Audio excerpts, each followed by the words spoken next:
कहीं शैतान तो नहीं आ रहा ध्यान में। कमेंट में सही उत्तर देने वाले साधक को मिलेगी एक साधना की पूर्ण निशुल्क सामग्री। चैनल को सब्सक्राइब करें, वीडियो को लाइक एवं शेयर करें। निशुल्क रूप से पामिस्ट्री सीखने और अपने हाथ का निशुल्क अवलोकन करवाने के लिए पाम स्टोरीज चैनल को सब्सक्राइब करें और वहाँ पे दिए गए नियम पढ़ें। किसी भी शब्द का मूल अर्थ आपको उसके द्वारा हो रही प्राप्ति अथवा उसके द्वारा किए जाने वाले कार्य से प्राप्त होता है, लेकिन अनेक ऐसे शब्द हैं जो कि किसी अवस्था को दर्शाते हैं, जैसे कि ध्यान। ध्यान के वैसे तो अनेक अर्थ हैं, लेकिन जो साधक कमेंट बॉक्स में इसका सबसे सटीक उत्तर देगा ध्यान के अर्थ का, उसे संस्था की तरफ से, जैसा कि वीडियो की शुरुआत में दिया गया है, एक साधना की पूर्ण निशुल्क सामग्री दी जाएगी। जो ध्यान आप कहीं से भी सीख कर रहे हैं, क्या आपको उसकी पूर्ण जानकारी है? या ध्यान ही है जिसके माध्यम से तंत्र मंत्र यंत्र एवं आत्मिक शक्ति की जागृति की जाती है? तो क्या आप जिस प्रकार का ध्यान कर रहे हैं उसमें यह सब कुछ है? क्या आपको सप्तकोश, 5 वायु, 5 उपवायु की जानकारी है? क्या आपको वो जानकारी भी है कि आपके शरीर में ध्यान के माध्यम से हो क्या रहा है और आप अपने शरीर के माध्यम से क्या करना चाह रहे हैं? आइए पहले कुछ चीज़ों को समझते हैं कि किस प्रकार से ध्यान के माध्यम से कुंडलिनी जागरण, जिसे आत्मिक रूपी ध्यान कहते हैं, या मंत्र की सिद्धि या तंत्र की सिद्धि या यंत्र की सिद्धि की जाती है। ध्यान का अर्थ सिर्फ यह नहीं कि आप एक जगह पर सिर्फ बैठे हुए हैं, वह ध्यान है। नहीं, अनेक प्रकार की यौगिक क्रियाएं, प्राणायाम इत्यादि को जोड़ के एक पूर्ण अवस्था बनती है जो कि ध्यान है। जब साधक इन्हीं क्रियाओं को जोड़ के अपनी आत्मिक उन्नति के लिए अथवा कुंडलिनी जागरण के लिए, आत्मिक शक्ति की उन्नति के लिए ध्यान करता है, तो वह एक प्रकार का आत्मिक ध्यान है। महर्षि पतंजलि द्वारा दिए गए अष्टांग योग का एक भाग ध्यान है, लेकिन कुंडलिनी जागरण या एनलाइटमेंट यह पूर्ण रूप से अष्टांग योग को करते हुए ही संभव है, अन्यथा यह संभव नहीं है। अनेक लोग ऐसे होते हैं जिनके सिर्फ कुछ चक्र जागृत होते हैं, जिसके कारण वह अत्यंत विरले हो जाते हैं। जब हम कुंडलिनी जागरण के विषय में बात करते हैं, उस समय हमें अपने सप्तकोश के विषय में भी जानकारी होनी चाहिए, वायु, उपवायु, इन सब विषयों में जानकारी होनी चाहिए। अनेक प्रकार के बंध के विषय में जानकारी होनी चाहिए। किस प्राणायाम के माध्यम से शरीर के किस अंग को या किस वायु, किस कोश को हम टारगेट करते हैं, उस चीज़ की जानकारी हमें पूर्ण रूप से होनी चाहिए, तभी यह संभव है। हमारे शरीर में स्थित 72,000 नाड़ियों की जानकारी, शरीर में स्थित 112 एवं 2 जो शरीर के बाहर स्थित चक्र हैं, उनकी जानकारी होनी चाहिए। जो सप्त चक्र हैं जिन पे हमें मूल रूप से, जिन्हें हमें जागृत करना होता है, उनकी पूर्ण जानकारी हमें होनी चाहिए। क्या इन सब जानकारियों के बिना हम सिर्फ हवा में होती हुई बातों को सिर्फ मान लें और चुप करके कहीं पे स्थित हो जाएं, क्या वही ध्यान है? क्या उसके माध्यम से आपको प्राप्त होने वाली चीज़ों की आपको कुछ भी जानकारी है कि ऐसा करने से आप अपने शरीर के साथ क्या कर रहे हैं या कैसे इसकी प्राप्ति आप कर रहे हैं? मेरा आज का दूसरा प्रश्न जो है वह यह है कि चक्र का निर्माण किस प्रकार से होता है शरीर में। चक्र का अर्थ होता है गोलाकार, जैसे रथ का चक्र या अथवा कोई अन्य चक्र। तो क्या जो हमारे शरीर में स्थित चक्र हैं, क्या वो गोलाकार हैं? यदि गोलाकार हैं या किसी भी शेप में हैं, तो वो कौन सा है और उनका निर्माण किस प्रकार से हो रहा है आपके शरीर के अंदर? क्या हम एक चक्र को सुसुप्त अवस्था से जागृत कर सकते हैं या हमें सप्त चक्रों का ही जागृत करना आवश्यक है? इस प्रकार के अनेक प्रश्न होंगे आपके मन में, जो कि आपके मन में कौतूहल पैदा करते होंगे। तो क्या इन सब की जानकारी के बिना सिर्फ ध्यान करने बैठ जाने से सब कुछ प्राप्त हो सकता है? सिर्फ ध्यान की स्थिति में बैठ के व्यक्ति को एक बहुत लंबा समय लगेगा इस अवस्था में अपने आंतरिक शरीर के विषय में भी जानने में, जब तक पूर्ण क्रियाएं नहीं जोड़ी जाती हैं। हम कुंडलिनी जागरण में जिन जिन क्रियाओं की आवश्यकता है, जिन मुद्राओं की आवश्यकता है, जिन प्राणायाम की आवश्यकता है, किस प्रकार से अष्टांग योग के माध्यम से कुंडलिनी जागृत होती है, प्रत्येक चक्र के विषय में, इत्यादि इत्यादि के विषय में, मैं हर एक विषय में इसके ऊपर एक वीडियो बना के प्रत्येक चक्र, प्रत्येक क्रिया, प्रत्येक मुद्रा, प्रत्येक प्राणायाम, प्रत्येक आसन, पदासन, हस्तासन, हर एक विषय में एक वीडियो ज़रूर बनाऊंगा, जिससे जो ये इस समय भ्रांति फैली हुई है, जो इसका पूरा मार्केट टारगेट किया जा रहा है, आप उससे बच सकें और सत्य को जान सकें। अब हम आते हैं कि मंत्र के ऊपर ध्यान का अर्थ क्या है।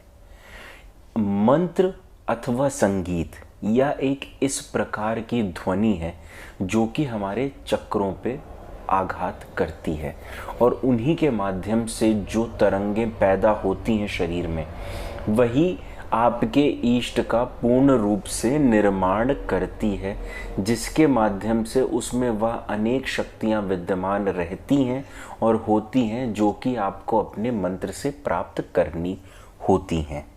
शिविर में मैंने अनेकों बार बताया है कि किस प्रकार से देवी देवताओं को उनके मंत्र मिले या कैसे साधकों को पता चला कि इस मंत्र के द्वारा इसकी साधना करने से इसका प्रत्यक्षीकरण संभव है। यह बहुत ही छोटी सी जानकारी है जो मैंने अभी आपको मंत्र के विषय में दी।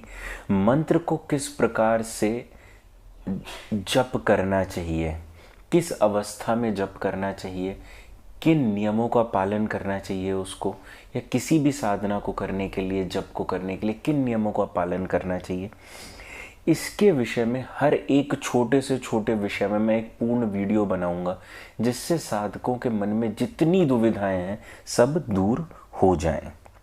अब आते हैं यंत्र ध्यान। क्या सच में यंत्र पे ध्यान करना होता है हमें, या कोई भी यंत्र किसी भी प्रकार से कभी भी बना के क्या वो कार्य करता है? कैसे कार्य करते होंगे यंत्र? कौन सी ऐसी ऊर्जा है या कौन सी ऐसी कुछ लाइनें खींच के एक यंत्र बना देने से, उसको पहन लेने से या धारण कर लेने से या घर में कहीं स्थित कर देने से क्या वो उतना पूर्ण अपनी क्रियाओं को हर तरफ फैला पाता है? क्या उसकी ऊर्जा पूर्ण रूप से फैल पाती है जिससे आपको उसकी पूर्ण प्राप्ति हो सके, या जो उससे प्राप्ति होनी है पूर्ण रूप से आपको हो सके? यंत्र को बनाने के लिए कम से कम 12 नियमों का पालन करना पड़ता है। इस प्रकार से किताब से पढ़ के किसी व्यक्ति को कुछ भी जानकारी नहीं मिल सकती। किसी एक छोटे से छोटा यंत्र बनाने के लिए कम से कम 12 नियमों का पालन करना पड़ता है, तब जाकर वह यंत्र इस लायक होता है कि उसको उपयोग में लाया जा सके। अन्यथा वह यंत्र किसी काम के लायक नहीं है। आपको दुनिया भर का व्यक्ति बताएगा एक भोजपत्र लें, उस पे अनार की कलम से ये लिख दें, उसको ये कर दें और उसके बाद पहन लें, आपके अंदर ये हो जाएगा। कुछ भी नहीं होगा, क्योंकि जब तक उसके कम से कम जो 12 नियम हैं उनका पालन नहीं होगा, यंत्र किसी प्रकार से कारगर नहीं होगा। इन पूर्ण नियमों पर और एक यंत्र को किस प्रकार से पूर्ण रूप से सिद्ध करके बनाया जा सके, इसके ऊपर भविष्य में सारी जानकारी दी जाएगी। और इन सभी जानकारियों को जो अभी तक मैं आपको बता रहा हूँ, प्रत्येक एक जानकारी आप लिख के रख लें। जब जब वीडियो आता जाए उस पर आप टिक मारते जाएं, आपको हर एक विषय पर जानकारी दी जाएगी इसमें। अब आते हैं तंत्र के ऊपर। तांत्रिक, अघोरी, यह शब्द जब व्यक्ति मन में सुनता है तो उसको एक अलग प्रकार के ही अंदर से रस उत्पन्न होते हैं कि इसके द्वारा कुछ भी किया जा सकता है। लेकिन वो कैसे कुछ भी कर सकता है? उसने एक अपना पूर्ण समय उन क्रियाओं में दिया है जो कि सिद्ध होने में वर्षों लेती हैं। क्या सिर्फ पुरुष चरण आपको पूर्ण रूप से सिद्धि दिलवा सकता है? आपको अन्य किसी क्रिया के तंत्र को करने में ज़रूरत नहीं है? तो यह आपकी बहुत बड़ी भूल है। कुछ ही ऐसे मंत्र हैं, कुछ ही ऐसे तंत्र हैं जिन्हें बिना शारीरिक क्रियाओं के किया जा सकता है। अन्य ऐसा कोई भी तंत्र साधक नहीं है जिसने बिना किसी शारीरिक क्रिया को जोड़े हुए तंत्र में सफलता प्राप्त की हो। तंत्र में सिद्धि और कुंडलिनी जागरण यह दोनों ही आसान कार्य नहीं है। इसमें आपको अपना समय देना पड़ता है। समय के साथ साथ आपको अपने स्वास्थ्य का, अपने आहार का, अपनी क्रियाओं का, अपने मानसिक विचारों का और विकारों का सब पे नियंत्रण करना पड़ता है। तब जाके व्यक्ति को कुछ हद तक सफलता प्राप्त होती है। यदि हम बात करें निम्न वर्ग की, जिसमें अतृप्त आत्माएं हैं, जो कि जिन्होंने अधिक समय बिताया हुआ है मृत्यु लोक में, पाताल लोक में, उनके पास अधिकाधिक शक्तियां हैं जो कि कम क्रियाओं के साथ सिर्फ पुरुष चरण के माध्यम से भी जागृत हो जाती हैं और आपके कार्य करती हैं। इस विषयों पे अनेक वीडियो मैंने पहले डाले हुए। कौन सी ऐसी साधनाएं हैं जो इस प्रकार से कार्य करती हैं, आप उन्हें देख सकते हैं। इसलिए बिना पूर्ण ज्ञान के किया गया ध्यान किसी को भी आपकी तरफ आकर्षित कर सकता है, जिसके लिए आपको पूर्ण जानकारी होनी चाहिए कि किस समय, किस अवस्था में, किस दिशा में ध्यान किया जाए। मूर्खों की तरह किसी की भी बातों पे विश्वास ना करें जब तक आपके सामने तथ्य ना हो। बड़ी बड़ी बातें करने वाले व्यक्तियों से सावधान रहें, क्योंकि आजकल बड़े बड़े गुरु भी कुछ भी बोल देते हैं बिना जानकारी के। इससे अधिक आज इस वीडियो में कुछ भी नहीं। आप कृपया पूर्ण जानकारी प्राप्त करें धीरे धीरे। चैनल को सब्सक्राइब करके रखें। प्रत्येक वीडियो में पूछे गए प्रश्न का उत्तर दें, जिससे आपका किसी भी एक साधना के लिए निःशुल्क रूप से चयन किया जा सके। कृपया करके इस क्रिया को कमेंट के माध्यम से ही रखें। व्यक्तिगत रूप से मुझे प्रश्नों के उत्तर ना दें, क्योंकि उससे कोई लाभ होने वाला नहीं है।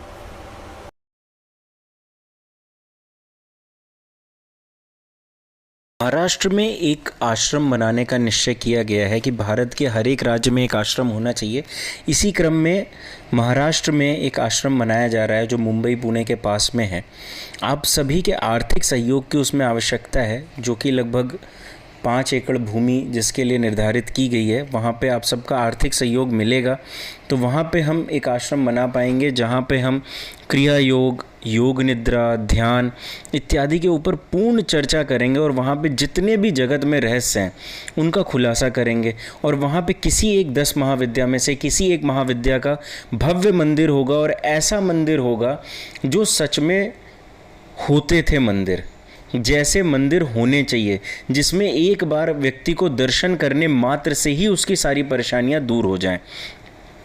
इस जगह को बनाने में जो भी साधक अपना आर्थिक सहयोग देंगे, संस्था उनके आजीवन की जिम्मेदारी भी लेगी कि उन्हें भविष्य में कभी कोई आर्थिक, मानसिक या शारीरिक समस्या ना आए।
ग्रुप को भी ज्वाइन कर सकते हैं, जहां पे आप मुझसे डायरेक्ट संपर्क कर सकते हैं और वहां पे मुझे मैसेज कर सकते हैं।